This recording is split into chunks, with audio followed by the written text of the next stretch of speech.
सिमसान वदी क्या दरवीश मुसाफिर पहाड़ों के दरमियारी ऐसी वादी थी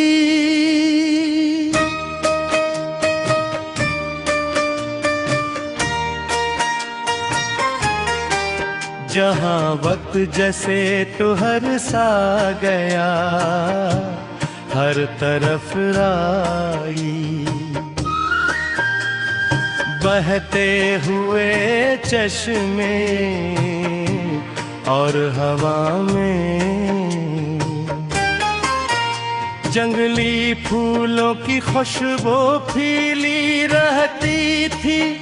सुबह सवेरे जब सूरज पहाड़ों की चोटियों से झांकता तो पूरी वादी सुनहरी रोशनी में नाम जाती है परंदों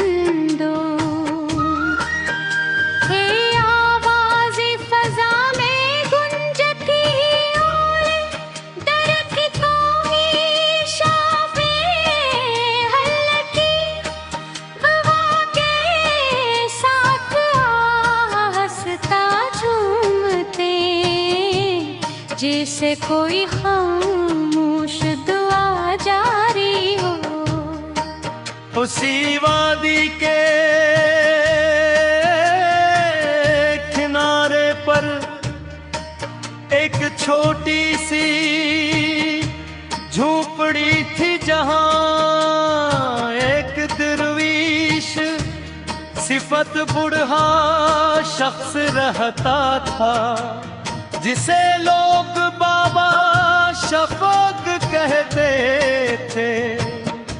वो ज्यादा बात नहीं करता था मगर उसकी खामोशी में एक अजीब सा सुकून था।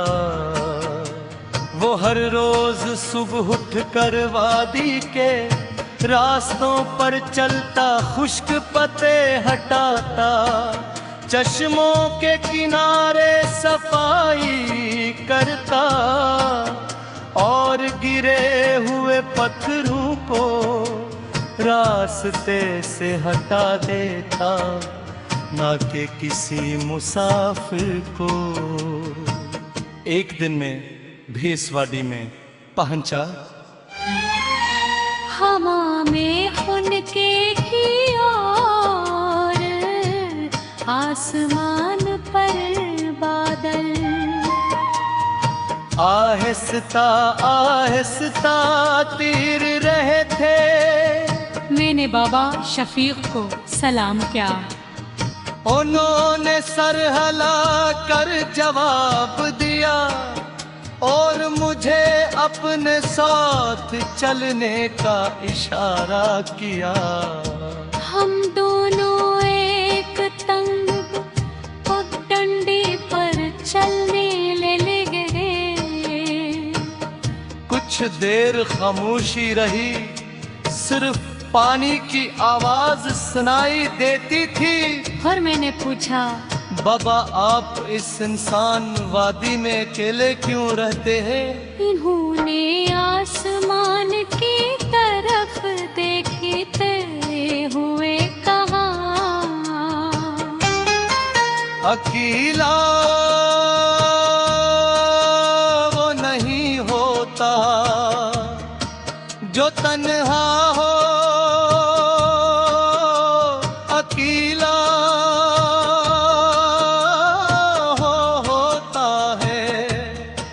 जिसके दिल में सुकून न हो। ये जुमला मेरे दिल में उतर गया।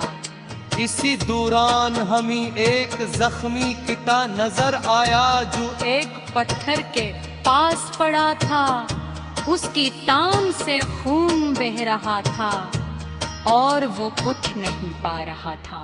बाबा शफीक फौरन उसके पास गए, अपनी झूंपड़ी से कपड़ा लाए, जख्म साफ किया और उस पर पट्टी बांधी, फिर उसे पानी पिलाया। मैंने हैरत से पूछा, आप एक जानवर के लिए इतनी मेहनत क्यों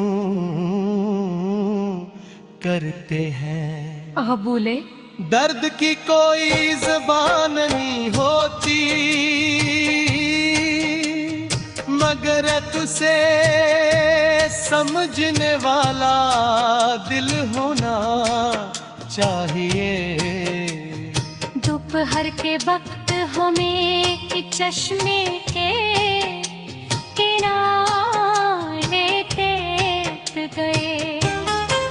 बाबा शफेद ने अपनी सादा सी रोटी निकाली, आधी खुद खाई और आधी वहां से गुजरने वाले एक थके हुए मुसाफिर को दे दे।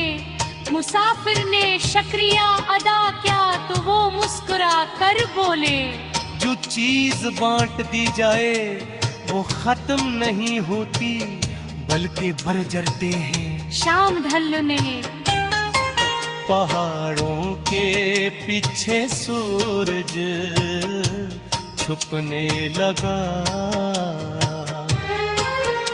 हर वादी में सुनहरी साया फैल गया। बाबा शफीक ने अपनी झूंपड़ी के दरवाजे पर एक छोटा सा चिराग रोशन किया। मैंने पूछा, ये चिराग क्यों जलाते हैं? उन्होंने नरमी से कहा, शायद कोई भटका हवा मुसाफिर उस रोशनी को देखकर रास्ता पा गए। रात आस्ता आस्ता वादी पर इतर आई, चांदनी हर चीज को चांदी की तरह रोशन कर रही थी और हवा में हल्की खुनकी थी। मैंने बाबा की सवाल किया, बुआ आपने जिंदगी से सक्स बरस बंदिया से बुआ ने